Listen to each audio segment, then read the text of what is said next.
ও যুবকরা, তোমাদেরকে এখনো সময় হয়নি, তোমরা কি একটু রবের চৌকাঠে ফিরবে না? বিশ্বাস করুন, সন্ধ্যা হলে নৌকাগুলো ডাঙায় তীরে ফেরে, পাখিগুলো বাসায় ফেরে, আর যুবকের যত বয়স বাড়ছে ও তত মদের ঠেকের দিকে তত যাত্রা বাড়িয়ে দিচ্ছে, ক্লাবে সময় বেশি কাটাচ্ছে। বুড়ো বুড়ো লোকেরা তারা চায়ের দোকানে বসে পরের গিবত গিল্লাস নিয়ে মেতে আছে। এলাকায় কারো দোতলা বাড়ি হচ্ছে, ওই নিয়ে আপনার চায়ের দোকানে গল্প শুরু হয়ে গিয়েছে যে ওর দোতলা বাড়ি কি করে হচ্ছে। খায় আলমগীর, মোটা হয় জাহাঙ্গীর, বিয়েতে বসে সকিনা আর আদর পায় জরিনা।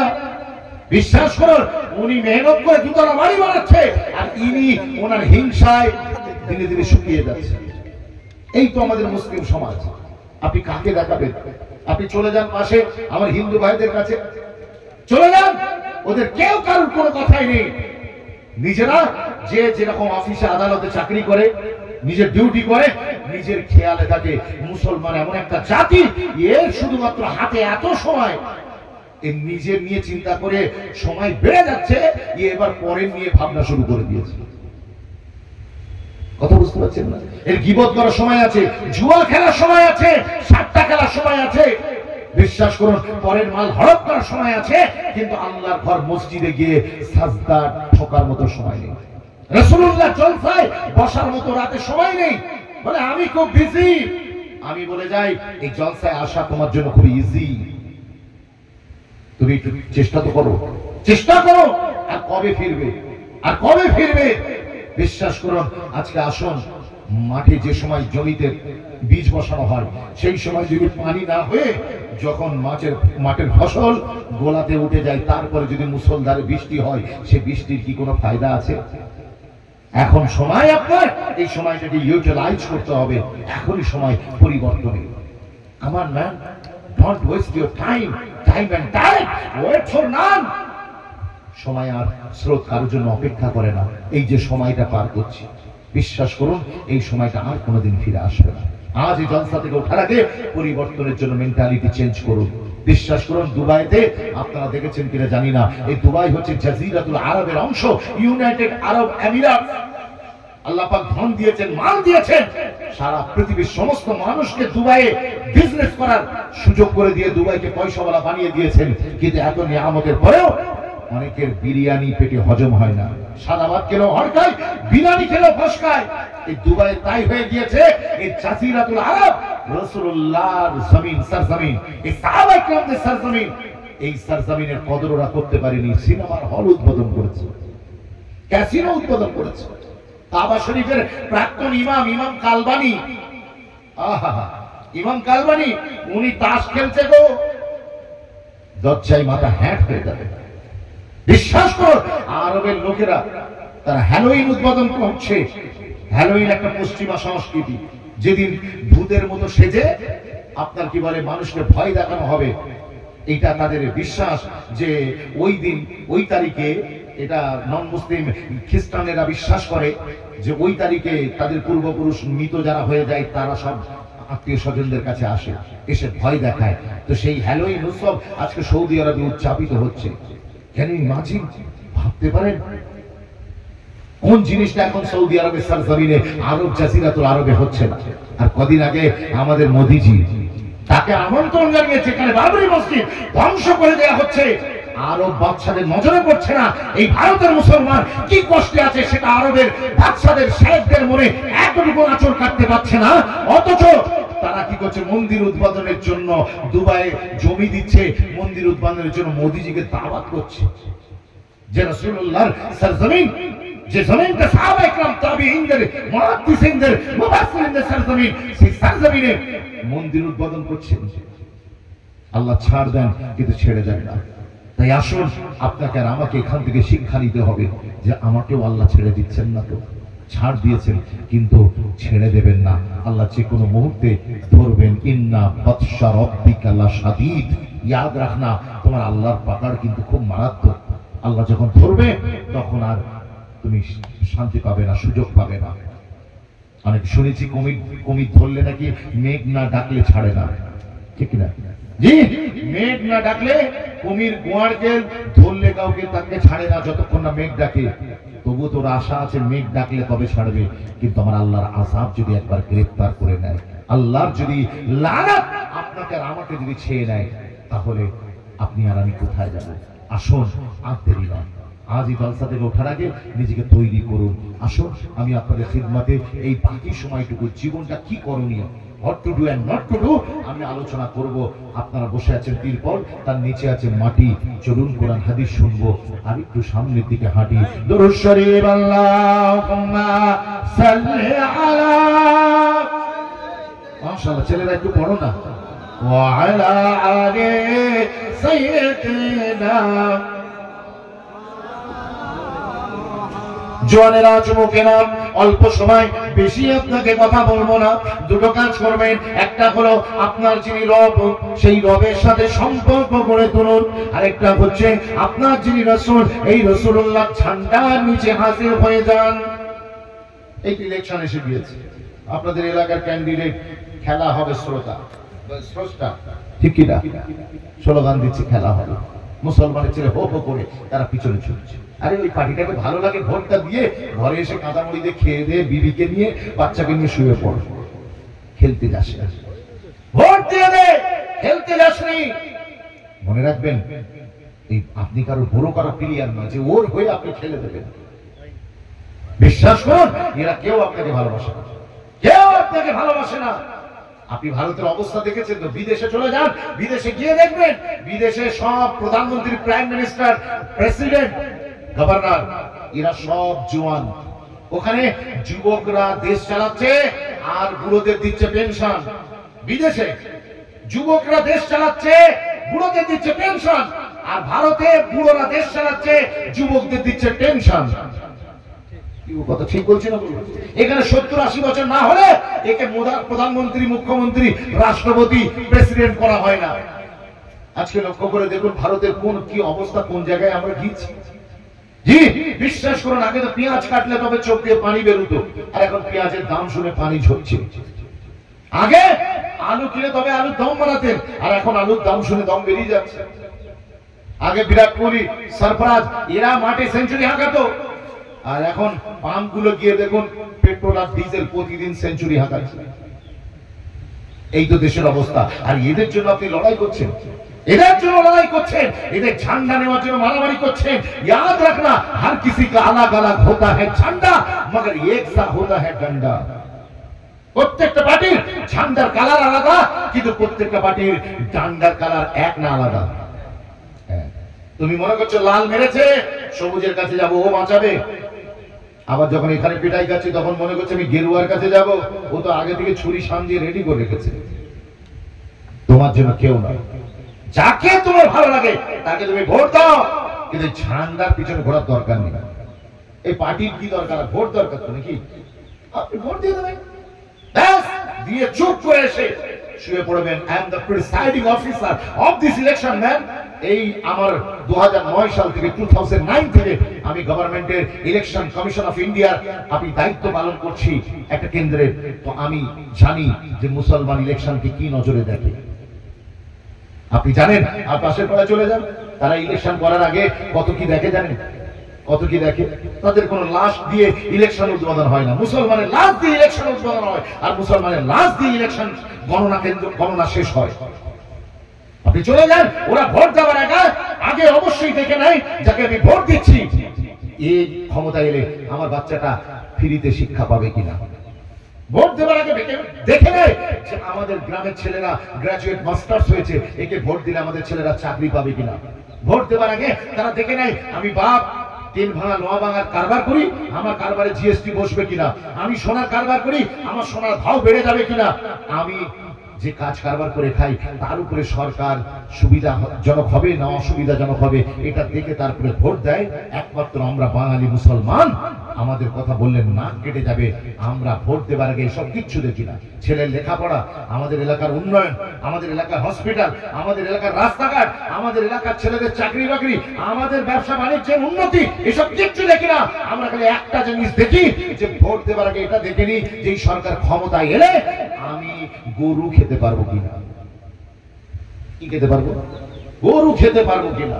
আমরা শুধু ভোট দিই 5 বছরের জন্য একটা সরকারকে ক্ষমতায় বসাই গরু খাবার জন্য। ইচ্ছে লজ্জা আর কিছু আছে? আরে মিয়া, আপনি বলছেন যে যাই করে করুক, যেন যে সরকারকে ভোট দেবো যেন আমার টিকি আর পরাটায় হাত না দেয়, যা করে করুক। ওই জন্য সরকারি লোকেরা তারা বুঝে গিয়েছে, নেতারা বুঝে গিয়েছে যে গোকুলনগরে উন্নয়ন করার দরকার নেই, রাস্তা হেলে পড়ুক ও অসুবিধা নেই, রাস্তা ঘুমিয়ে পড়ুক, পুকুরে নেমে যাক, সমস্যা নেই। কারণ এদের তো ডিমান্ডই নেই, এদের ডিমান্ড হচ্ছে ফ্রিতে গরু খেতে দিলেই ব্যাস মুসলমান খুশি। আমি মুসলমানদেরকে বলি যে আপনি রিজিক নিয়ে এত চিন্তা করেন কেন? আপনি জানেন না আল্লাহ রিস্ক দেতা है कीड़ों को पत्थरों में। ওই পাথরের ভিতরে যে পোকা আছে, ওই ছোট্ট মাখলুককে রিজিকের ব্যবস্থা করেন কে? अल्लाह रिस्क देता है कीड़ों को पत्थरों में। फिर क्यों तो परेशान है हीरे मोती के चक्करों में। उड़ जा आसमां में या गोता लगा ले समंदर में, मिलेगा तुझको उतना ही जितना है तेरे मुकद्दर में। আপনার নসিবে যা আছে নসিবে ও আপনা আপনি আসিবে। ও যে সরকারি ক্ষমতায় থাকুন না কেন, আপনি খাবার জন্য ভোট দিচ্ছেন, ছি ছি ছি, বলে আমার মসজিদ তুলে দিক না, অসুবিধা নেই, আমার মাদ্রাসা বন্ধ করে দিক, সমস্যা নেই, কিন্তু আমার যেন কাবাবে পরোটায় যেন হাত না দেয় সরকার, তাহলে আমরা উল্টে দেবো।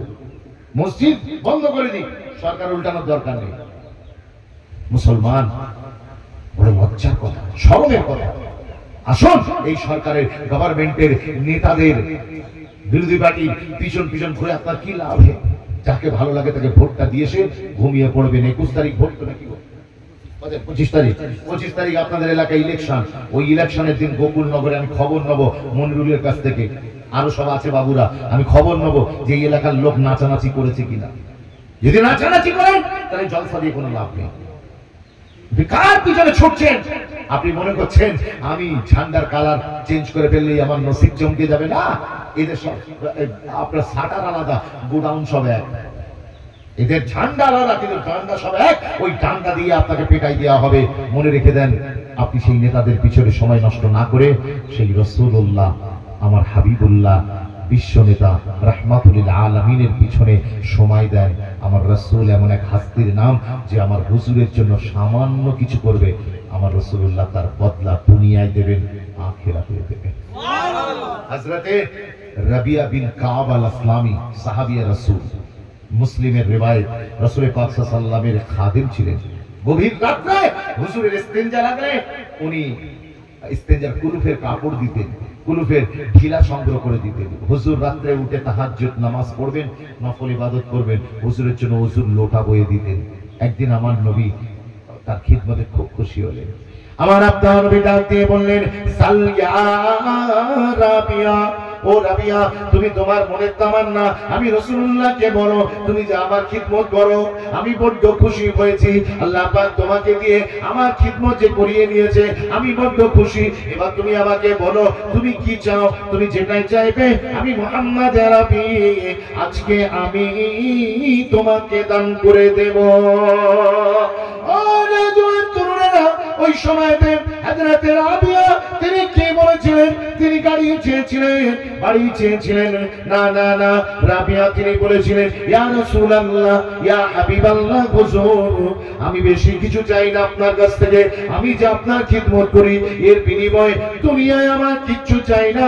তবে আপনি আপনার কাছে আমার তামান্না জান্নাতের যে বাংলোতে আপনি থাকবেন ওই বাংলোর পাশের বাড়িটা যেন আমার হয়ে যায়। আরো জোরে বলা যাবে না? আপনি যে বাংলোয় থাকবেন ওই বাংলোর পাশের ঘরটা যেন আমার হয়।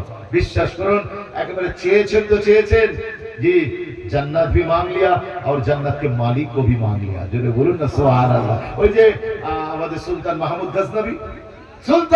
গজনবী তিনি একবার দরবারে ঘোষণা করে দিলেন, তার একটা গোলাম ছিল নাম তার আয়াস, তিনি বড্ড ভালোবাসতেন। ওই যে বিখ্যাত শের আপনারা তো জানেন, এক হিসব মে খড়ে হ্যাঁ মাহমুদ ও আয়াস, না কোই বান্দা রহা না কোই বান্দা নামাজ। বিশ্বাস করুন, ওই সুলতান মাহমুদ গজনবী রহমাতুল্লাহ তিনি ভালোবাসতেন আয়াসকে, বড্ড প্যার করতেন, কিন্তু গোলামটাকে দেখতে কালো ছিল। জি, আর অন্যান্য ওজির এরা খুব হিংসা করত। তো বাদশাহ একদিন বললেন, এর যে ভিতরে খুবই আছে এটা তো এরা সব জানে না, আমি যেখানে একে প্যার করি এটা দেখাতে হবে। একদিন কি করলেন, তিনি বললেন যে যেখানে হাত দেবে সেটা তার হয়ে যাবে, যে যেখানে হাত দেবে সেটা তার হয়ে যাবে।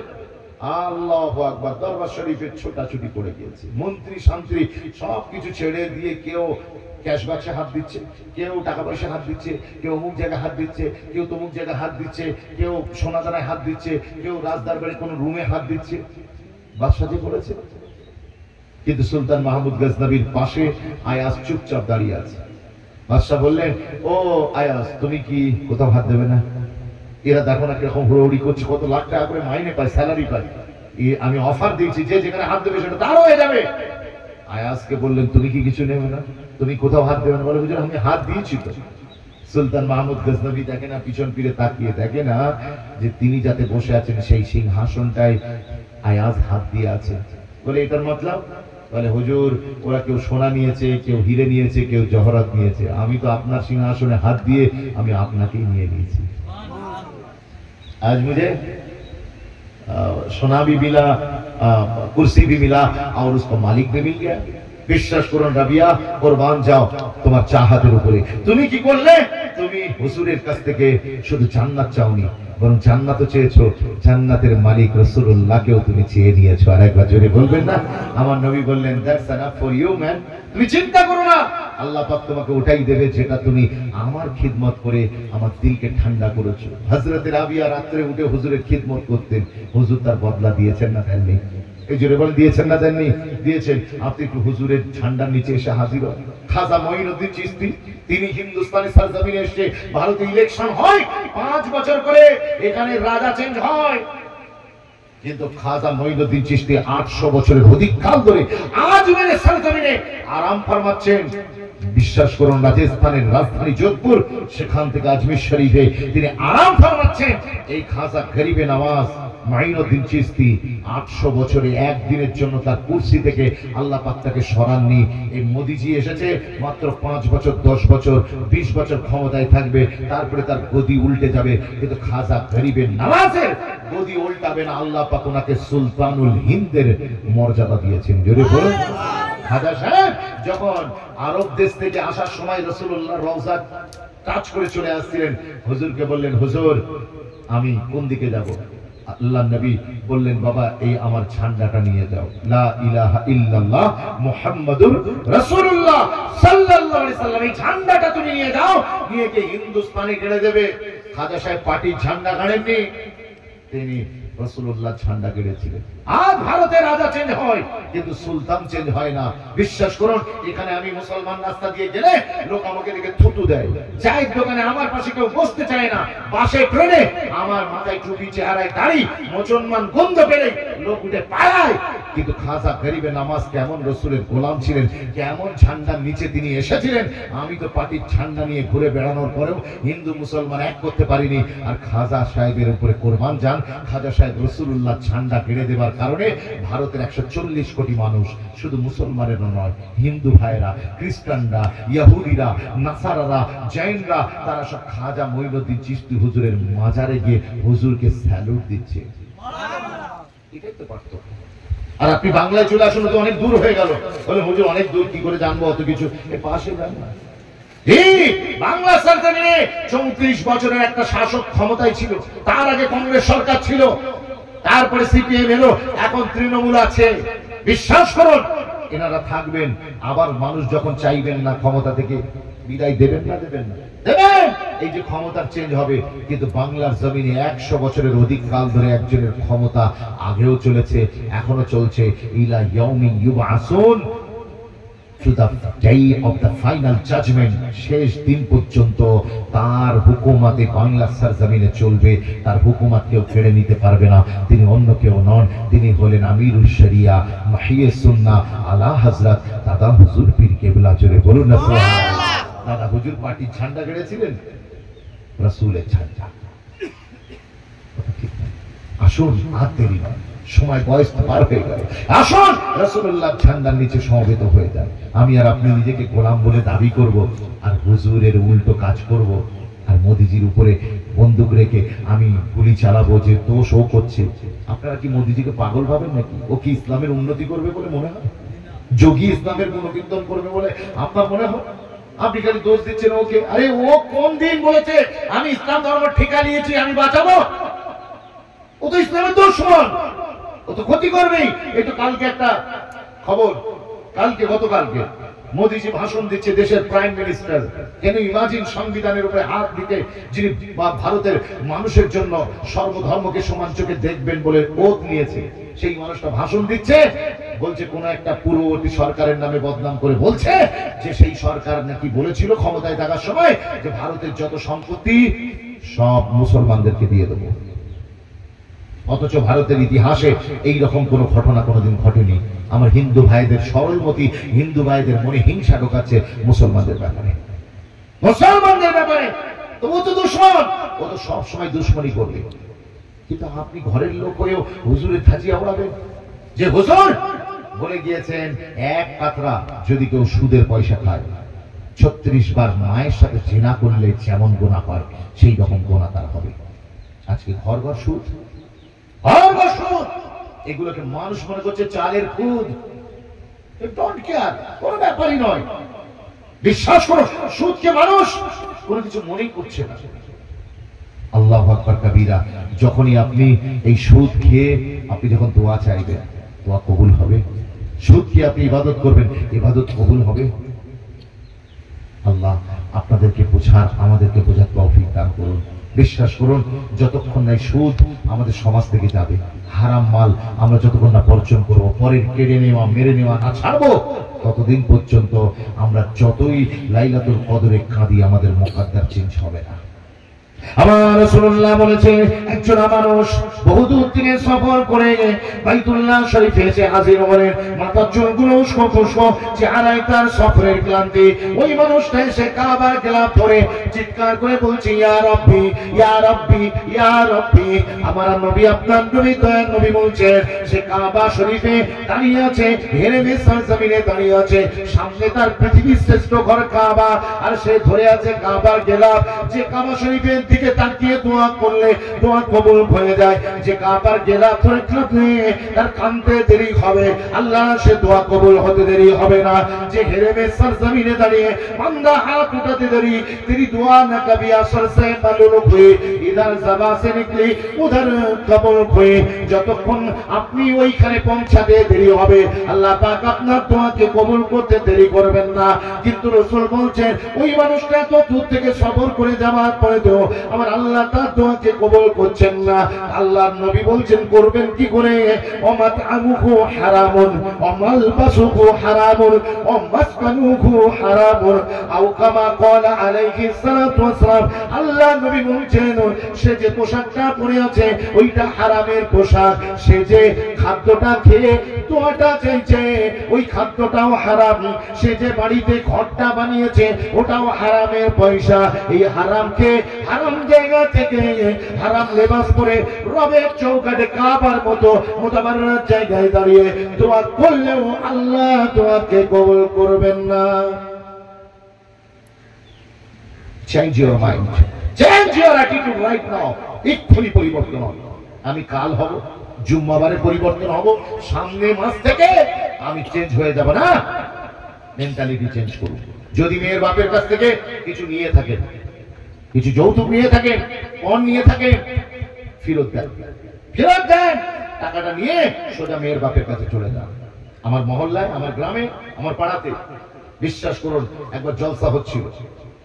সেই জলসাতে ওলামায়ে দ্বীনেরা ওয়াজ করেছেন এর বিরুদ্ধে, পণের বিরুদ্ধে। সকালবেলা ঘুম থেকে উঠে শ্বশুরের কাছ থেকে পণ নিয়েছিল, তৎকালীন সময় ভালো রকম টাকা নিয়েছে। সকালবেলা ঘুম থেকে উঠতে দেরি, সোজা টাকা পয়সা নিয়ে শ্বশুর বাড়ি গিয়ে শ্বশুর মশাইকে ফেরত দিয়ে এসেছে। বলেন আলহামদুলিল্লাহ। আজ আমার আপনাদের ভিতরে যদি কেউ নিয়ে থাকে, মেয়ের বাপের কাছ থেকে দিয়ে দেন, ফেরত দিয়ে দেন। তারপরে যদি বড় হতে চান, যদি সংসারে টাকা পয়সা বারাকা পেতে চান, তাহলে অবশ্যই আপনাকে হালাল রোজগার করতে হবে। মনে রাখবেন, হারামে হরকত, হালালে বরকত। আপনি যত কম হোক হালাল, ও দিয়ে আপনার দিন কেটে যাবে। কিন্তু হারাম যতই কামাই করুন না কেন, বিশ্বাস করুন মাস শেষে আপনার কিচ্ছু থাকবে না। হারাম ছাড়ুন। এই দিয়ে দোয়া চাইলে কি করে দোয়া কবুল হবে? আল্লাহ আমাদেরকে তৌফিক দিন, বলেন আল্লাহুম্মা আমিন। আমি রাসূলুল্লাহর গোলাম বলে দাবি করব। আর নন মুসলিমরা, আপনি ভেবেছেন আমাদের ওয়াজ শুনে উনি সব গুনাহ ওরা সব মুমিন হয়ে যাবে? আপনি কি ওদেরকে পাগল ভেবেছেন? আমাদের মুসলমানদের মনে তামান্না আমরা এত বড় জলসা গেট করব, পঞ্চানন তলাওয়ালাদের দেখিয়ে দেবো, শিব তলাওয়ালাদের দেখিয়ে দেবো, ওদের পুজো যখন হয় তখন একটা গেটও করতে পারে না। আর আমরা জলসা এমন দেবো, ফাটিয়ে দেবো, 50টা চোং লাগাবো, জলসা কাকে বলে দেখিয়ে দেবো। বিশ্বাস করে আমাদের মনের তামান্না এই জলসা করে, জলসা দিয়ে ইসলামের বিরাট বড় উপকার হবে। মানুষ ফটাফট শুনবে আর ইমানের কালমা পড়ে মুসলমান হবে না। স্বাধীনতার 72 ইয়ার্স, 72 বছর পার হয়ে গিয়েছে। এই জলসার পিছনে আমরা কোটি কোটি টাকা খরচা করেছি, কিন্তু end of the day net ফল জিরো। কি আছে? একটা নন মুসলিম আমাদের জলসা দেখে, জলসা শুনে মুসলমান হয়নি। আর নন মুসলিম তো দূর কি বাত, মুসলমানরা নিজেরাও পরিবর্তন হয়নি। বড় আফসোসের ব্যাপার, মুসলমানরা নিজেরা পরিবর্তন হয়নি। আপনি জানেন, আমি বড় দুঃখের সাথে বলছি, নন মুসলিমদের ইমানের কালমা পড়ার পিছনে যারা বাধা হয়ে দাঁড়াচ্ছে তারা হলাম আমরা মুসলমানেরা। আমরা মুসলমানেরা নন মুসলিমদের ইমান আনার পক্ষে আমরা প্রধানতম বাধা, আমরা মুসলমানেরা। যদি বলেন কেন, তাহলে বাইজিদে বোস্তামির জামানায় আপনাকে নিয়ে যাব। বাইজিদে বোস্তামি ওনার জামানায় একজন মুসলমান যুবক ছেলে একটা ইহুদি যুবকের সাথে বন্ধুত্ব ছিল। মুসলমান যুবকটা প্রতিদিন ওই ইহুদি যুবককে বলতো, তুমি কালমা পড়কে মুসলমান বন যা। দুজনে একসঙ্গে শেয়ারে বিজনেস করতো, পার্টনারশিপে শেয়ারে বিজনেস করতো, পার্টনারশিপে। তো দুজনের ভিতরে খুব বন্ধুত্ব, ফ্রেন্ডশিপ ছিল। বিশ্বাস করুন, দিন যায় রাত আসে, রাত যায় দিন আসে, বারবার বলে তুমি ইমানের কালমা পড়ে মুসলমান হয়ে যাও। ইহুদি কোনো উত্তর দেয় না। এই করতে করতে অনেকদিন পরে মুসলমান যুবকটা একদিন মনে মনে তামান্না করেছে, একদিন এমন ধরবো ওকে ছাড়বো না। ওই ইয়েস অর নো, যে কোনো একটা তোমাকে আনসার দিতেই হবে, এই নিয়ত করে ওরা কি করেছেন, ওই ইহুদি যুবকের কাছে গিয়ে হাজির, গিয়ে বলছে যে তোমাকে আজকে বলতে হবে তুমি ইসলামের ইমানের কালমা পড়বে কি পড়বে না। ওই সময়তে ইহুদি বলছে, সত্যি কি আমাকে বলতে হবে? বলে হ্যাঁ। বলে তাহলে একটা কথা আমি জিজ্ঞাসা করি। বলে কি কথা? বলে আমি তোমার কলমা পড়ে মুসলমান হব না বাইজিদে বোস্তামি যে কলমা পড়ে মুসলমান হয়েছে ওই কলমা পড়ে মুসলমান হব? তুমি যে কলমা পড়ো ওইটা পড়ে মুসলমান হব না বাইজিদে বোস্তামি যে কলমা পড়ে ওই কলমা পড়ে মুসলমান হব? সঙ্গে সঙ্গে যুবক বলছে, আমার কলমা আর বাইজিদে বোস্তামির কলমা দুটো আলাদা নাকি? নেভার, দুটো একই কলমা।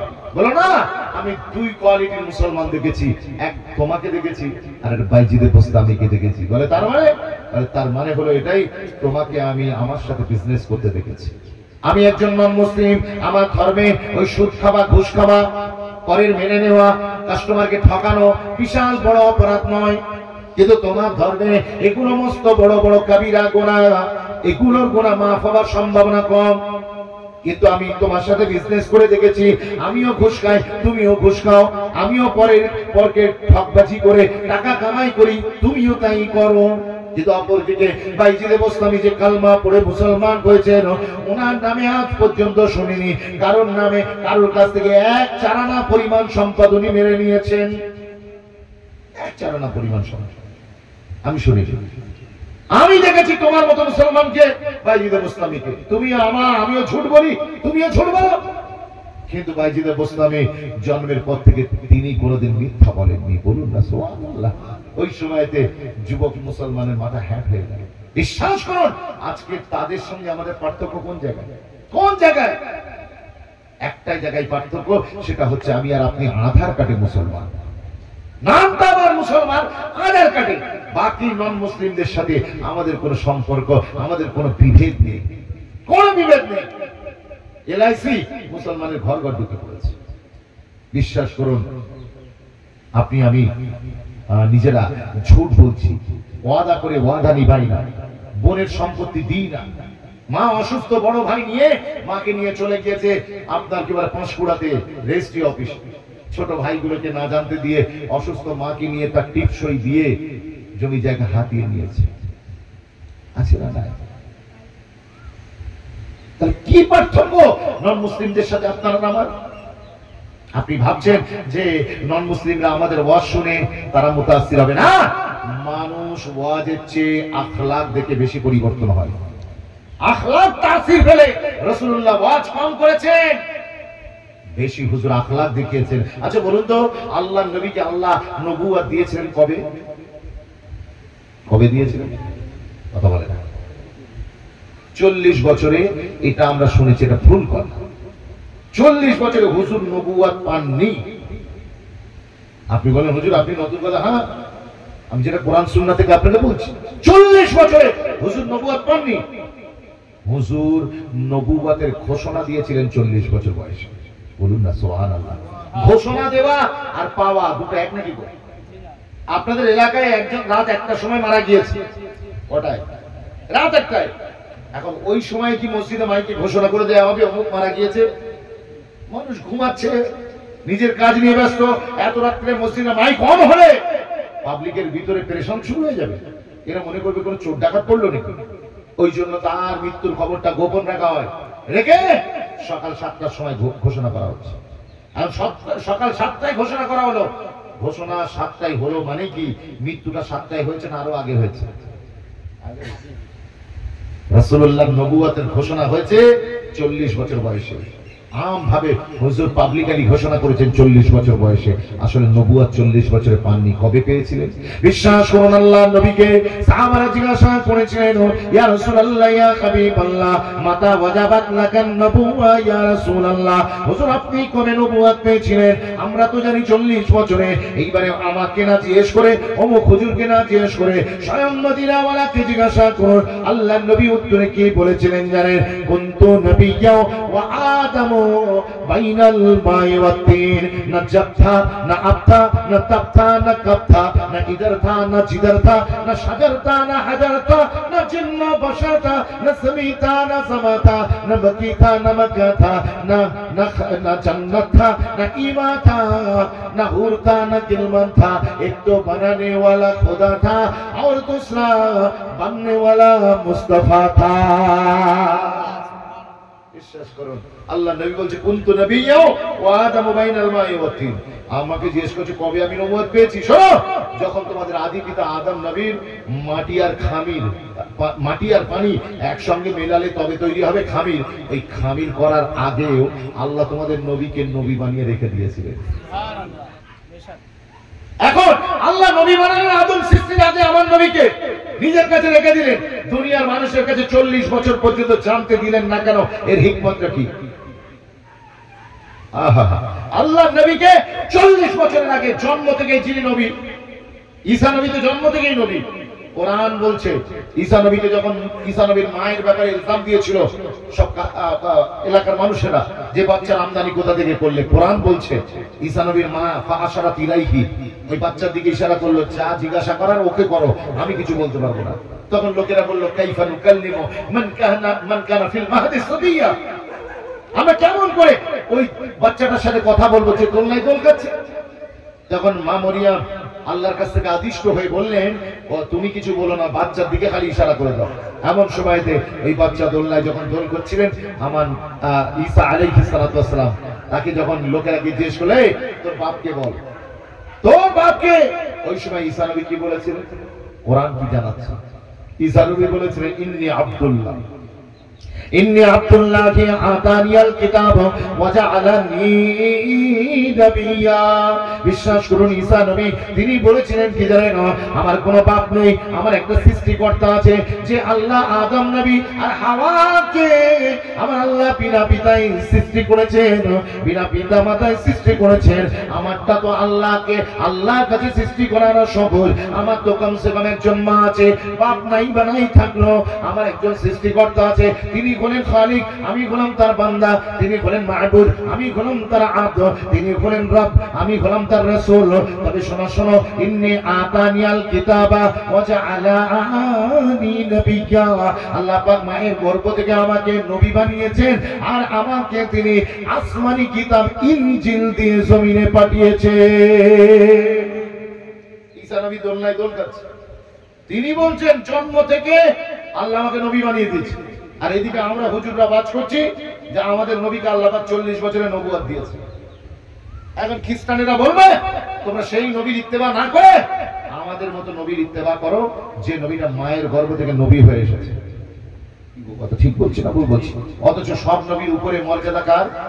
अमन नबी आने वाले जितने आए वो सारे नबी मेरे आका नबियों के नबी, आने वाले जितने आए वो सारे पैगंबर मेरे आका पैगंबरों के पैगंबर, आने वाले जितने आए वो सारे रसूल मेरे आका रसूलों के रसूल। उनके लिए सिर्फ नबूवत, आका के लिए खत्म नबूवत, उनके नबूवत तो फैली, आका की नबूवत साथी, उनके नबूवत के बाद नबूवत, आका के नबूवत के बाद क़यामत, उनके लिए सिर्फ उम्मत, आका के लिए खत्म नबूवत, खत्म आका के लिए खैर उम्मत, उनके लिए किताबुल्लाह, आका के लिए कलामुल्लाह। उनका मेराज अर्श पर, मगर मेरे आका का मेराज अर्श पर।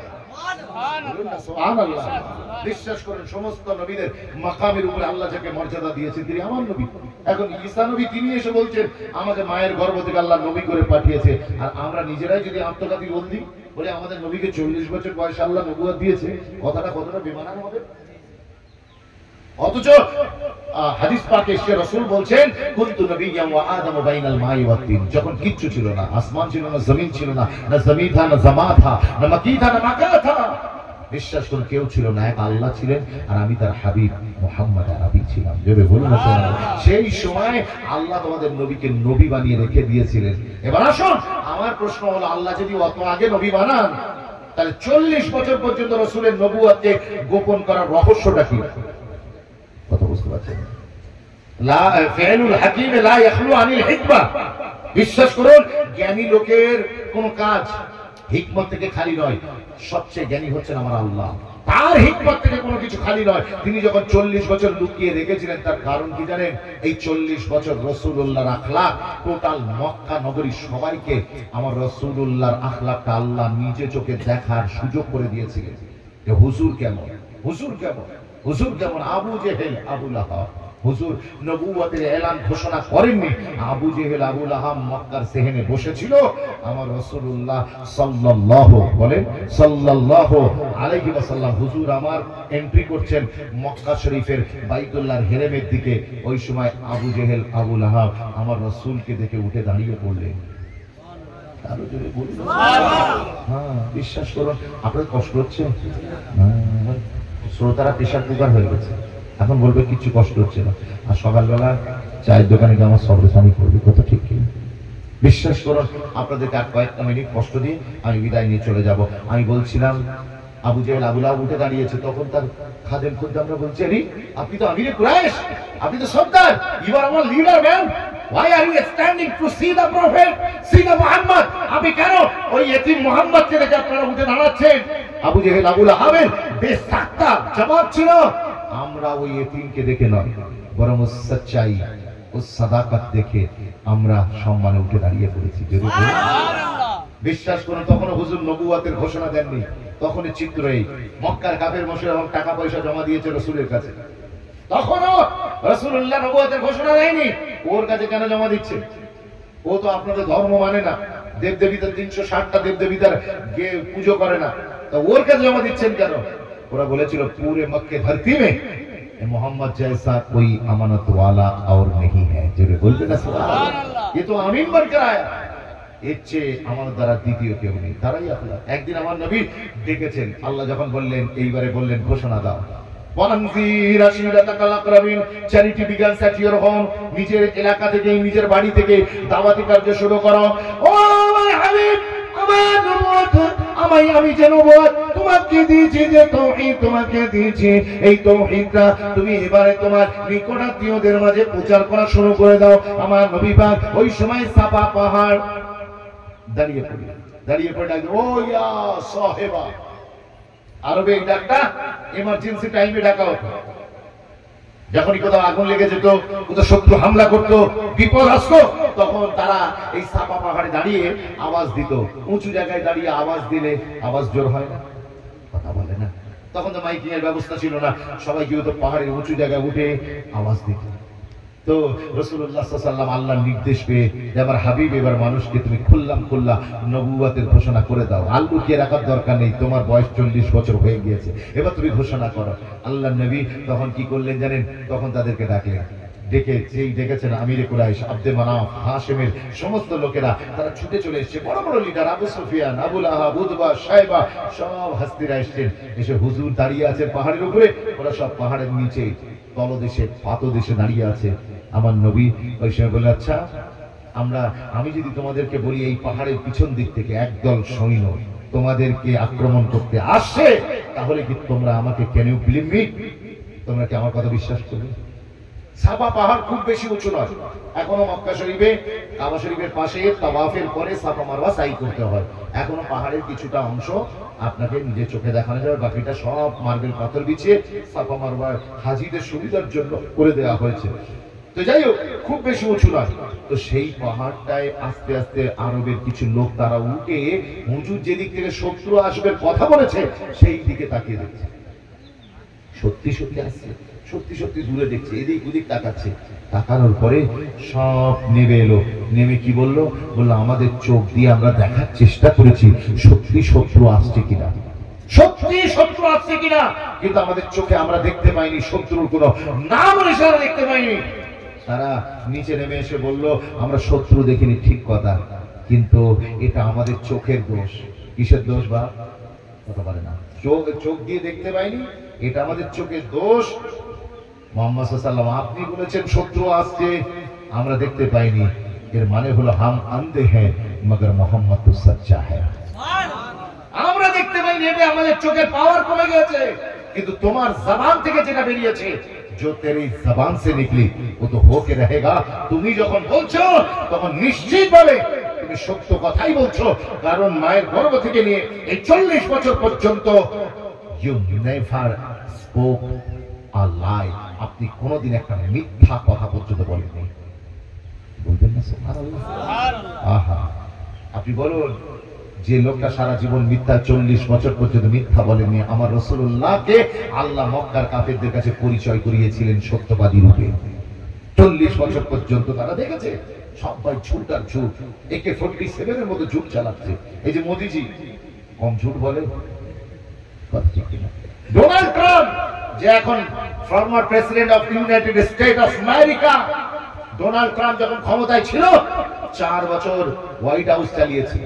কত মিথ্যা কথা বলেছে। ওয়াশিংটন পোস্ট, যেটা ওই হোয়াইট হাউস থেকে প্রকাশিত হয়, তার ইংলিশ লিটারেচারে লেখা ছিল ডোনাল্ড ট্রাম্প যখন ক্ষমতা থেকে নেমে গেল তখন তার পুরো বায়োগ্রাফি লিখেছে, তিনি কি খেতে ভালোবাসতেন, which food he does like, কি ফুড তিনি পছন্দ করতেন, তিনি কিরকম ড্রেস পছন্দ করতেন, কত টাকা তিনি খরচা করেছেন, কতবার বিদেশ যাত্রা করেছেন, পুরো ডিটেলস সব লেখা আছে। তাতে লেখা আছে তিনি ক্যামেরার সামনে কবার মিথ্যে কথা বলেছেন, সেটাও লেখা আছে। তো লিখেছে 4 বছরে ডোনাল্ড ট্রাম্প মিথ্যা বলেছে 30,573 বার, ক্যামেরার সামনে ওয়ান ক্যামেরা মিথ্যা কথা বলেছে। আর ক্যামেরার বাইরে সেটা তো কোনো খবর নেই, ওটা আমিও জানি না, আপনিও জানেন না, দুনিয়ার কেউ জানতে পারেনি। কিন্তু ক্যামেরার সামনে তিনি মিথ্যা কথা বলেছেন 30,573 বার। সেই ডোনাল্ড ট্রাম্প, মোদিজি বলছে ট্রাম্প আমার বন্ধু, আর ট্রাম্পও বলছে উনি আমার দোস্ত। এখন কে যে কার কাছ থেকে ফায়েজ পাচ্ছে সে আল্লাহ পাক ছাড়া কেউ জানে না, কথা ঠিক কি না? এখন আপনি বলুন এই ধরনের লিডারদের পিছনে আপনি ঘুরে ঘুরে কি শিখবেন? মিথ্যা ছাড়া আর কি শিখবেন?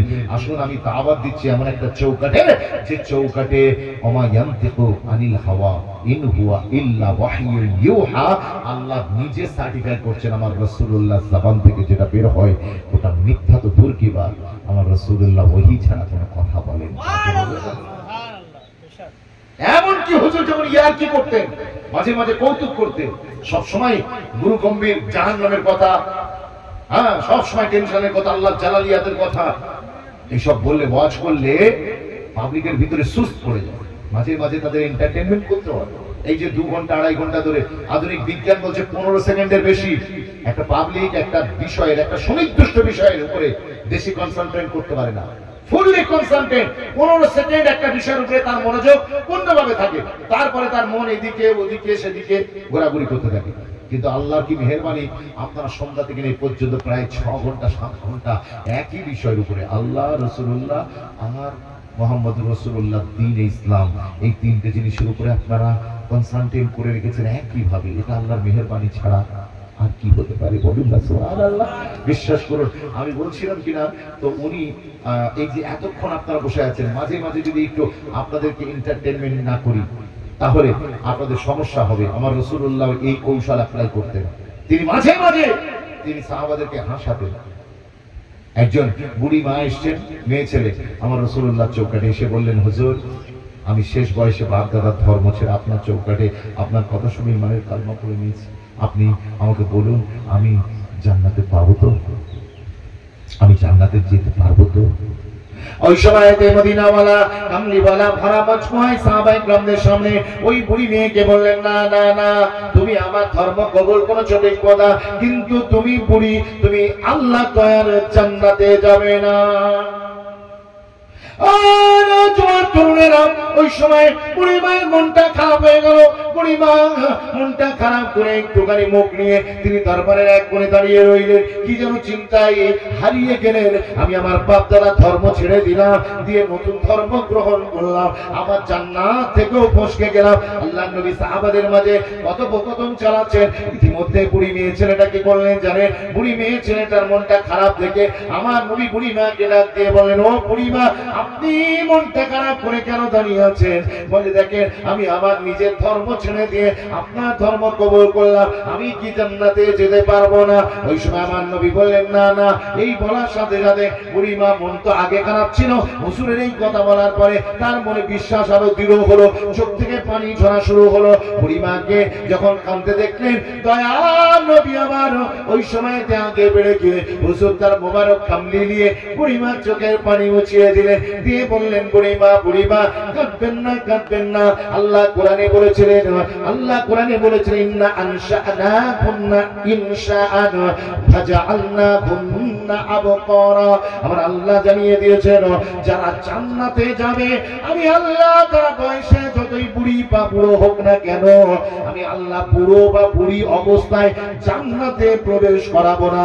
আমি আল্লাহ তাদেরকে যুবক আর যুবতী বানিয়ে জান্নাতি বানিয়ে দেব। একজনে বলা যাবে না সুবহানাল্লাহ। যেই বলেছেন বুড়ি মা ফোকলা দাঁতে হেসে ফেলেছেন। মসজিদুল নববীতে হাসির রোল পড়ে গিয়েছে। ওই সময়তে বুড়ি মা বলছিল, হুজুর আপনি এরকম কেন বললেন? বলে, আমি তো ঠিকই বলেছি, আমি তো মিথ্যা বলিনি যে কোন বুড়ি জান্নাতে যাবে না। তো সত্যি তো কোন বুড়ি যাবে না, যে যাবে আল্লাহ তাকে যুবতী করে তবে জান্নাতে যাবে। কোন বুড়ির মুখাদ্দারে আল্লাহ যদি জান্নাত থেকে, তাহলে সেই বুড়িকে যুবতী বানিয়ে জান্নাতে পাঠাবেন। কোন বুড়ো মানুষ সে যদি জান্নাতের হকদার হয়, জান্নাতে যাবার আগে আল্লাহ তাকে যুবক বানাবেন বানাবেন।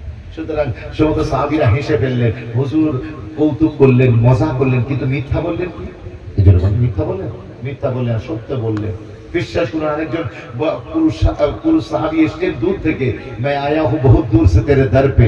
বহুত দূর থেকে এক বিদুইন এসে এসে কি করছে জানেন? তিনি এসে হুজুরকে বলছে, রাত হয়ে গিয়েছে হুজুর, আমার কাফেলা তো চলে গিয়েছে, আমি একা হয়ে পড়েছি হুজুর, আমি দেশে ফিরে যেতে চাই, গ্রামে ফিরে যাব।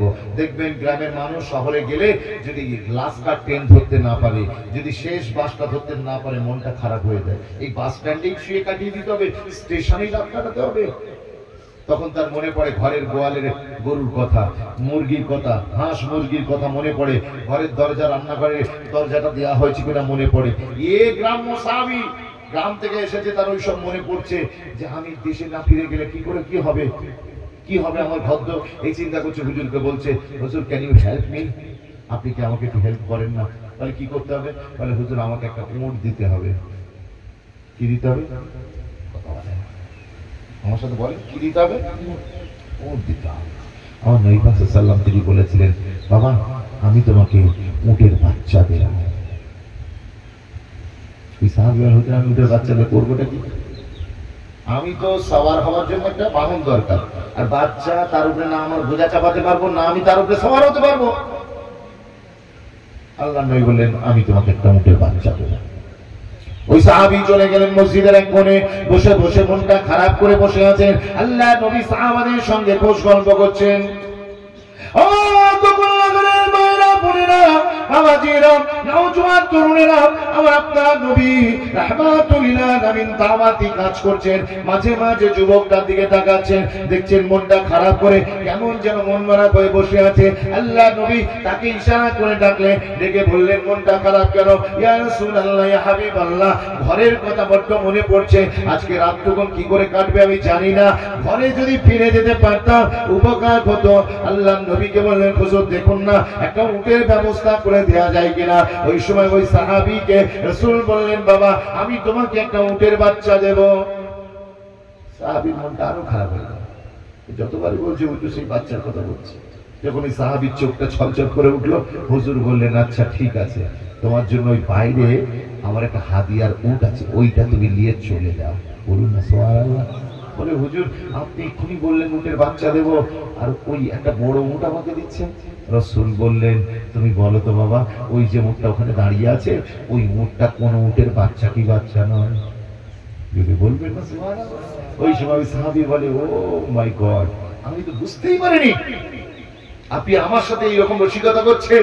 ওই সাহাবী দুঃখ মনে হেসে ফেললেন, সাহাবারাও মুচকি হেসে ফেললেন। আমার হুজুর তিনি কৌতুক করতেন কিন্তু মিথ্যা বলতেন। এই লকডাউনের সময় রাস্তার ধারে যুবকরা বসে বসে লুডো খেলছে, একজন এসে ওইদিকে দেখিসনি রায়বাগের পুলিশ আসছে, বলার সাথে সাথে পিছনের কাপড় তুলে সোজা ছুট। তারপরে ও যে বলেছে সে রাস্তায় দাঁড়িয়ে আছে, আর আপনি ছুটে হয়রান হয়ে যাচ্ছেন। কিছুক্ষণ পরে দেখছে এখনো কিন্তু গাড়ির কোনো আওয়াজ নেই, বাইরে বেরিয়ে বলছে কি ব্যাপারে, কয় পুলিশ কোথায়, তারপর হি করে হাসছে। কথা বুঝছেন না?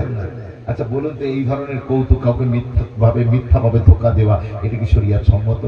এটা হতে পারে না। আমার রাসূলও কৌতুক করেছেন, কিন্তু কত চমৎকার, আমার রাসূল কোনোদিন মিথ্যা বলেনি। আর মুসলমান ঝুট পে ঝুট। এই তো কদিন আগে একটা সার্ভে হয়েছে, সেই সার্ভেতে পৃথিবীর 233টা কান্ট্রি অংশগ্রহণ করেছে। বিশ্বাস করুন, আজ মুসলমান আমি ভেবেছি যে আমার ওয়াজ শুনে লোক মুতাআসসির হবে, ফাটাফাট ইমানের কালমা পড়ে মুসলমান হয়ে যাবে। কিন্তু শুনে রেখে দেন, আপনার ওয়াজ শুনে কেউ ইমানের কালমা পড়বে না। আপনার আখলাক যতক্ষণ নামি আর আপনি তৈরি করতে পারবো, ততক্ষণ পর্যন্ত কেউ আপনার গা ঘেঁষবে না। তার কারণ কি জানেন? দুনিয়া জামানা আগে बढ़ता है तो बढ़ने दे। জামানা লোক বলে আজ তো মানুষ চাঁদে পৌঁছে গিয়েছে, হ্যাঁ গিয়েছে, তো কি হয়েছে? বিশ্বাস করে কেউ বলে মঙ্গল করে গিয়ে জায়গা কিনে ঘর করছে, তো কি হয়েছে নাকি বলনা? জামানা আগে बढ़ता है तो उसे बढ़ने दे। तू 1400 साल पीछे चला जा, জামানা तेरे पीछे आ जाएगा। আপনি 1000 বছর আগে রাসূলুল্লাহ জামানার মুসলমান হয়ে যান, পুরো পৃথিবী আপনার পিছনে চলে আসবে। तो कलमा की मेहनत करते करते अखलाक तक पहुंच, तो कलमा की मेहनत करते करते अखलाक तक पहुंच। लोग तेरे अखलाक को देखते देखते कलमा तक पहुंच जाएगा। जोरे बोलो ना सुभान अल्लाह। आपने कलमा पढ़ते पढ़ते निजेर अखलाक के बिल्ड अप करो, निजेर कैरेक्टर के तैयारी करो। लोग আপনার ক্যারেক্টার দেখতে দেখতে সে আপনার কলমা পর্যন্ত পৌঁছে যাবে। আর একবার জোরে বলুন না সুবহানাল্লাহ। আজ মুসলমানের আখলাক কোথায়? আখলাক কোথায়? বিশ্বাস করেন, এই তো সার্ভে হলো, পৃথিবীর 233টা দেশ অংশ নিয়েছে। ওই দেশে এই কিসের সার্ভে জানেন? কে পয়সাওয়ালা না, কার কাছে পারমাণবিক বোমা আছে ওটা না, কার কাছে অ্যাটম বোমা আছে না, কার কাছে আয়রন ডোম আছে না, না না ওসব না। কিসের সার্ভে হলো? কোন দেশ পৃথিবীর সবচেয়ে বেশি সত্য কথা বলে, কোন দেশের মানুষ পৃথিবীর সবচেয়ে বেশি সত্য কথা বলে। যদি সত্যি মুসলমান, সে যদি সাচ্চা মুসলমান হতো, আখলাকের মুসলমান হতো, তাহলে তার মুসলমানদের 56 থেকে 57টা দেশের কোন একটা দেশের নাম তাতে লেখা থাকতো। সৌদি আরবের নাম 1 নম্বরে উঠে আসতো, মালয়েশিয়ার নাম 1 নম্বরে আসতো, ইন্দোনেশিয়ার নাম 1 নম্বরে আসতো, ওমানের নাম, বাহরাইনের নাম, জর্ডানের নাম 1 নম্বরে আসতো। কিন্তু না, কোন মুসলিম কান্ট্রির নাম আসেনি। The survey tells us that the Japan is the top country around the world who is speaking the truth. Japan হচ্ছে পৃথিবীর সবচেয়ে সেরা দেশ যারা সত্য কথাই 1 নম্বরে। এই জাপানিরা, এদের এখানে টোকিও, রাজধানী জাপানের, ওই টোকিওতে একটা কি দুটো মসজিদ আছে, বাকি এইরকম ওয়াজ ওখানে বেশি হয় না। মুসলমান নেই তো ওয়াজ হবে কি করে? ওখানে খানকা নেই, মার্কাজ নেই, মসজিদ নেই, মাদ্রাসা নেই, জলসা নেই, কোরআন নেই। জাপানিরা বৌদ্ধিস্ট ধর্মের অবলম্বী, বৌদ্ধ ধর্ম মানে। সেই বৌদ্ধ ধর্মের অনুসারীরা তারা কি করেছে, তারা সত্য কথায় পৃথিবীর 1 নম্বরে সেরা স্থান অধিকার করে নিয়েছে।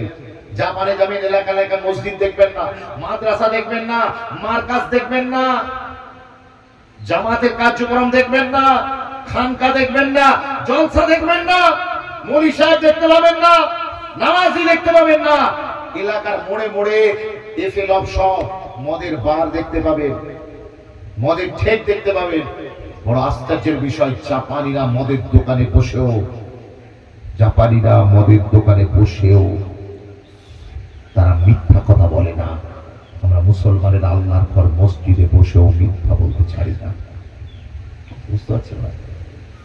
এক চুটকিতে কাল থেকে গোকুলনগরের সমস্ত মানুষ তাদের লাইফ চেঞ্জ হয়ে যাবে একটা জিনিসের উপরে আমল করলে।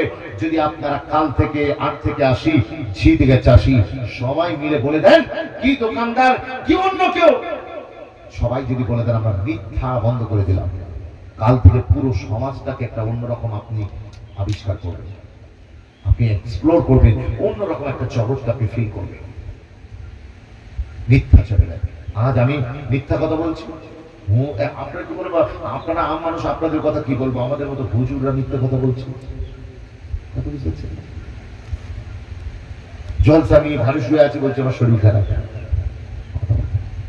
আছে। বিশ্বাস করুন, অন্য দাওয়াত নিয়ে এক জলসা নিয়ে আরেক জলসা চলে গিয়ে বলছে আমি যেতে পারবো না, আমার শরীর খারাপ। কি বলবো বলে? যাদের কাছ থেকে মানুষ শেখার কথা ছিল, আজকে তারা যদি মিথ্যুক হয়ে যায়। মেম্বারে রাসূলে বসেও লোক ঝুট বলছে, মসজিদে বসেও লোক ঝুট বলছে, আর জাপানিরা মদের দোকানে বসেও মিথ্যা বলে, মিথ্যা কথা বলে না। ইংল্যান্ডে একজন ইমানের কালমা পড়ে মুসলমান হয়েছে। ইংল্যান্ডে ইমানের কালমা পড়ে যেই মুসলমান হয়েছে না, হবার সাথে সাথে তিনি ইংল্যান্ডে এক মসজিদে ঢুকেছে জুম্মার নামাজ পড়তে। আল্লাহু আকবার, আলহামদুলিল্লাহি রাব্বিল আলামিন, আর রহমানির রহিম, মালিকি ইয়াউমিদ্দিন, ইয়্যাকা না'বুদু ওয়া ইয়্যাকা নাস্তাঈন। ইমাম সাহেব নামাজ পড়াচ্ছে। এখন জুম্মার দিন যদি গোকুলনগরে কোনো জামাই এসে মসজিদে জুম্মার নামাজ পড়তে আসে, ওর কি সেজদায় গিয়ে তাসবিহর কথা মনে পড়বে, সুবহান রাব্বিয়াল আলা, না ওর মনে হবে জুতোটা নিয়ে চোর কি পালা? জুতো বাইরে নতুন জুতো খুলে রেখে এসছে, ও সেজদায় গিয়ে জুতোর কথা স্মরণ করছে। আমরা এমন মুসলমান, আমাদের মসজিদের বদনাটাও দড়ির সাথে বাঁধা থাকে। আর আমরা বলছি পৃথিবী জয় করে নেবো। ওরে বাবা, পৃথিবী অনেক দূর। তুমি তোমার মসজিদের বদনাটাকে দড়ি থেকে একটু খুলে দেখো, খুলে দেখো। ইংল্যান্ডে এ মুসলমান ঢুকেছে নামাজ পড়তে, আর বাইরে বেরিয়ে দেখে না গায়েব, পুরো ব্যাগ ফাঁকা। উনি দাঁড়িয়ে চিন্তা করছেন একা, না আমি কি বোকা, ব্যাগটা বাইরে রেখে নামাজ পড়তে ব্যাগ গায়েব হয়ে গেছে।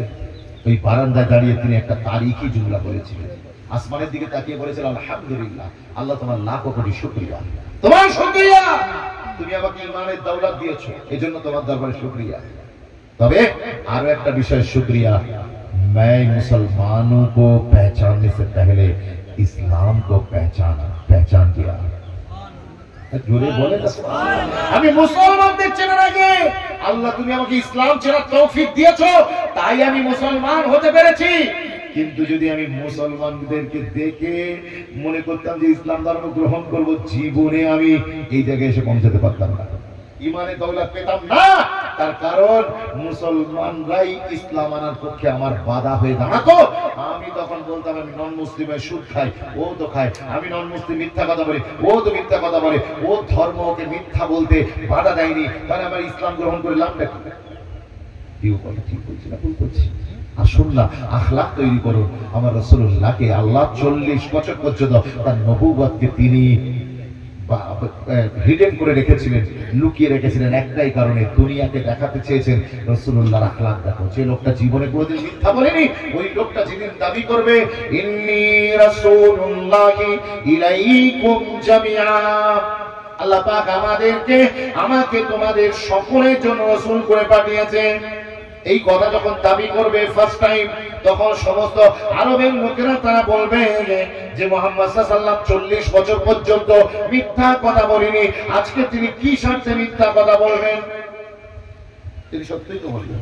সুতরাং তার কালমা পড়ে নেওয়া দরকার। আল্লাহ এই হিকমতের কারণে আমার নবীকে তিনি নবুয়ত পেয়েছিলেন অনেক আগে, কিন্তু ঘোষণা করতে মানা করে দিয়েছিলেন, লুকিয়ে রেখেছিলেন রাসূলের নবুয়তকে। আসুন না, আজকে আধার কার্ডের মুসলমান হয়ে কোনো লাভ নেই, ব্যাংকের বইয়ের মুসলমান হয়ে কোনো লাভ নেই। রাসূলের ঝান্ডা যখন ধরেছেন মজবুত করে ধরুন, মজবুত করে হন, সেই ঝান্ডার নিচে এসে যান। তার কারণ রাসূলুল্লাহর আদর্শ ছাড়া, রাসূলের তরিকা ছাড়া আপনি নাজাত পাবেন না। तहजीब इबादत है सारा पाए मोहम्मद, टोटल अल्लाह इबादत अल्लाह दीन, এটা তো सर से लेकर पांव तक এটা তো রাসূলুল্লাহর পুরো নকশা। तहजीब इबादत है सारा पाए मोहम्मद, तस्लीम की खुशबू चमन आराए मोहम्मद, तस्लीम की खुशबू चमन आराए मोहम्मद। मंशा जो खुदा का वही मंशा मोहम्मद, कहता जो अल्लाह वही कहता है मोहम्मद। अल्लाह की इताअत है, मोहम्मद की इताअत, कुरान की दावत है, मोहम्मद की इताअत है। जितना शोर उतना ही इस बात को समझ ले, अल्लाह को समझना है तो फिर मोहम्मद को समझ ले। আপনি যদি আল্লাহ পর্যন্ত পৌঁছাতে চান, রাসূলুল্লাহ তরিকা পর্যন্ত পৌঁছে যান, বিশ্বাস করুন রাসূলও পাবেন, আল্লাহ পেয়ে যাবেন। আজকে মুসলমান আমরা রাসূলের তরিকা থেকে কোথায় চলে গিয়েছি? আমি তাই পড়েছি শুরুতে ইন্ট্রোডাকশনে, মা আতাকুমুর রাসূলু ফাখুযুহু ওয়া মা নাহাকুম আনহু ফাউতাহু। ও যুবক ছেলে, তুমি স্টাইল ফলো করছো, স্টাইল ফলো করছো, নকল করছো, এই কপি মারছো। দুনিয়ায় পরীক্ষার হলে আমরা কপি করি, কথা ঠিক না? কপি করি, কপি করলে কি ধরা পড়লে পরীক্ষার নকল করতে গিয়ে কপি করলে ধরা পড়লে সাজা। আর আল্লাহ রাসূলকে পাঠিয়েছেন যে কপি করবে তার জন্য জান্নাত সোজা। বলবো না সুবহানাল্লাহ? খুব ঘুম পাচ্ছে এখানে কি যে আর 2 মিনিট কষ্ট দিব আপনাদের, বেশি কষ্ট দিব। বলছিলাম রাসূলুল্লাহর কপি করুন, হুজুরের আদর্শকে পুরো কপি করুন। কপি করলেই আল্লাহ কবরে, হাসরে, মিজানে কুলসিরাতে আপনাকে পার করিয়ে নেবে। ওই যে দেখেন একটা লোক, তার দাড়ি সাদা হয়নি, সারা জীবন দাড়ি রেখেছে কিন্তু বয়স হয়েছে কিন্তু সাদা হয়নি, কালো হয়ে আছে। ও তখন বাচ্চাদেরকে মরার আগে বলে যাচ্ছে, আমার দাড়ি সাদা হয়নি, তোরা এক কাজ করবি, তোর ওই সাদা চুন নিয়ে আমি মরে যাবার পরে আমার দাড়িতে মাখিয়ে দিয়ে তখন কবর দিবি। মানে আব্বু আপনি এমন কেন ওসিয়াত করছেন, যেমন করছি তেমন করবি। আর আমার নবী পাক বলেছেন, যার দাড়িটা সাদা হয়ে যায় আমার আল্লাহ তার কবরে আযাব দিতে লজ্জা বোধ করেন। বলুন না সুবহানাল্লাহ। বাপ মারা গেল, ছেলেরা দাড়িতে সাদা করে দিলেন, দেবার পরে যেই না তাকে কবরে দিয়েছেন, মুনকার নাকির এসে আসার সাথে সাথে প্রশ্ন করছে, মার রব্বুকা মা দীনুকা ওয়া মা কুনতা তাকুলু ফি হাদার রাজুলে রে মুহাম্মদ সাল্লাল্লাহু আলাইহি ওয়াসাল্লাম। আমার নবী পাক সম্পর্কে প্রশ্ন করেছে। ওরা সাথে সাথে ওই ব্যক্তিটা কি করলেন, উঠে বসেছে, বসে দাড়ি দেখিয়ে বলছে, তুঝে পাতা নেই চলতা है कि मैं कौन हूं। জোরে বলুন না সুবহানাল্লাহ। দুনিয়া সব আমল আপনার আমলনামায় জমা হবে, কোন আমল আপনার সাথে প্রকাশ্য আপনি দেখতে পাবেন না, প্রকাশ্য আপনার সাথে কবরে যাবে না। কিন্তু দাড়ি এমন একটা আমল, এমন একটা রাসূলের নকল, এটা রাখলে এটা কেউ খুলে নিতে পারবে না, এটা কবরেও পর্যন্ত রাসূলের এই সুন্নাতটা যাবে। জোরে বলুন না সুবহানাল্লাহ। ও যুবক ছেলে, চেহারায় সুন্নতি দাড়ি রাখো, চেহারায় সুন্নতি দাড়ি রাখো। একজন সাহাবী, তার মাথা হাবশী দেশের সাহাবী ছিলেন, মাথার চুলটা খোঁচা খোঁচা। আর হুজুর আমার তার লাইফের বিভিন্ন সময় বিভিন্ন হেয়ার স্টাইলের চুল কাটতেন, কখনো লিম্বা, কখনো অফরা, কখনো জুম্মা। আমার নবী কখনো কানের দুল পর্যন্ত চুল কাটতেন, কখনো কান আর কানের মাঝ বরাবর অর্ধেক কাঁধ পর্যন্ত চুল রাখতেন, কখনো তিনি কাঁধ পর্যন্ত পুরোপুরি চুলটাকে ঝুলিয়ে দিতেন, আবার কখনো তিনি মাঝখান থেকে সিধি কাটতেন, কখনো তিনি নেড়া হতেন। আমার নবী পাক সাল্লাল্লাহু আলাইহি ওয়াসাল্লাম তার টোটাল লাইফে বিভিন্ন কোয়ালিটির চুল রেখেছেন, বিভিন্ন সময় বিভিন্ন রকম স্টাইলে আমার রাসূল চুল রেখেছেন। তো যে সময় রাসূল পাক সাল্লাল্লাহু আলাইহি ওয়াসাল্লাম মাঝখান থেকে সিধি কাটতেন, দুই দিকে চুল ফেলে দিতেন, সেই সময় একজন হাবশী দেশের সাহাবী, যার মাথার চুলগুলো ছিল খোঁচা খোঁচা, একদম সোজা স্ট্রেট, উনি কি করলেন, ওনার দাড়িটা রসুলের মতো বানালেন, গায়ের জুব্বাটা রসুলের মতো বানালেন, সবগুলো রসুলের মতো বানালেন। আল্লাহু আকবার কাবীরা। আমি আপনাকে কি বলবো, কিন্তু মাথার চুলটাকে সিটিটা ডান দিকে বাঁ দিকে ফেলতে পারছেন না, চুল তো খোঁচা, চুল তো খোঁচা, ডান দিকে কাট হয় না, বাঁ দিকে সয় না, মাঝখান দিয়ে সিটি কাটতে পারে না। বিশ্বাস করুন, সিটি যখন কাটা হয় তখন মাঝখান বরাবর একটা পুরো লাইন স্পষ্ট বোঝা যায় না, একটা লাইন পুরো একটা স্পষ্ট বোঝা যায়। ওই হাফসি দেশের সাহাবী কি করলেন, বাড়িতে গেলেন, যে একটা শিক গরম করে আগুনে দিয়ে গরম করলেন, করে কি করলেন জানেন, পুরো মাথার এইখান থেকে ধরে পুরো গরম শিকটাকে পুরো এই পর্যন্ত নামিয়ে আনলেন, নামিয়ে এনে মাঝখানে চুলগুলো আগুন দিয়ে পুড়িয়ে দিয়ে বললেন, দুনিয়ার মানুষকে আমি রাসূলুল্লাহর গোলাম, মনে রেখে দাও, গোলাম হবে তেমন, ইমাম হবে যেমন। আজকে আমাদের যুবক ছেলের বাম দিকটা ফাঁকা, পিছনের দিকটা ঢাকা, মনে হচ্ছে এক দিকেরটা এতিম, আরেক দিকেরটা অনাথ, আর উপরেরটা যাকাতের মুস্তাহিক। কথা ঠিক কি? বিশ্বাস করুন, অনেকে আবার দেখবেন মাথা চুল কেটেছে সোন পাপড়ির মতো কালা। এই তো ইউটিউবের মাধ্যমে এই দুদিন আগে থেকেই দেখছি বাংলাদেশের একটা বক্তা, নাম তার ওমর ফারুক, কি নাম, ওমর ফারুক, ওয়াজ করতো, বক্তব্য দিত, শুনলাম তিনি নাকি তাওরায় হাদিসও পড়েছেন, কিন্তু সেই ছেলেটা বাকায়দা হাজার হাজার জনতার সামনে ওয়াজ করতেন। কিন্তু কদিন থেকে তার শখ জেগেছে যে সে টিকটকার হবে। কথা বুঝতেছেন? টুপি খুলে ফেলেছে, আপনার জামা কাপড় পাঞ্জাবি সুন্নতি লেবাস চেঞ্জ করে প্যান্ট শার্ট, আর তার সাথে চুলটাকে পুরো ওই যে সোনপাপড়ি কালার, পুরো একবারে গোল্ডেন কালার করে তিনি সিনেমায় চান্স নেবার জন্য ঘুরছে। মানে শয়তান কখন যে ওর মাথায় পেচ্ছাপ করে দিয়েছে ও নিজে টের পায়নি। কথা বুঝতে পেরেছে? কেউ আলো দেখার পরে সে আবার অন্ধকারে ফিরে যায়, কেউ ফিরে বেশি খোঁজ নিয়ে দেখুন, মোস্ট প্রবাবলি হয় ওই লোকটার, ওই ছেলেটার, ওই যুবকটার বাপ মার সঙ্গে কোনো বেয়াদবি আছে, নচেৎ রাসূলুল্লাহর শানে কোনো গুস্তাখি আছে, নচেৎ কোরআনের সাথে ইসলামের সাথে কোনো এক সময় নিজের জানতে হোক অজান্তে হোক দুশমনী সে প্রকাশ করে ফেলেছে, যার কারণে আমার আল্লাহ, আমার পরবর্তীকার বিনিয়াস তার কাছ থেকে তার দ্বীন ইসলামকে ছিনিয়ে নিয়ে রাসূলুল্লাহর আদর্শকে ছিনিয়ে নিয়েছে।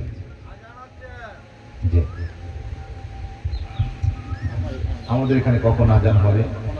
15টায় হবে। মাশাআল্লাহ, আমরা সংক্ষেপ করলাম, আল্লাহ হায়াত বাকি তো ফির মোলাকাত বাকি। আপনাদের যিনি আজান দেবেন ওখান থেকে আজান দেবেন, আসবেন তো, উনি এখানে আসবেন তো, নামাজ এখানে হবে না মসজিদে। আলহামদুলিল্লাহ, আলহামদুলিল্লাহ, আপনারা সব আজান হচ্ছে, 15ই হবে, আর 5 মিনিট 7 মিনিট বাকি। আমি শেষ করছি, মুক্তাসার করছি, আপনারা সবাই দলে দলে চলে যাবেন। আমি যেহেতু মুসাফির মানুষ, আমি এখানে একটু টুক করে নামাজটা পড়ে আমি বিদায় নিয়ে চলে যাব। আপনারা বাজামাত নামাজ পড়ে আমি এখানে আসবেন। আমার পরে যিনি আসবেন আপনাদের সকলের পরিচিত মহাব্বতের মানুষ, আমার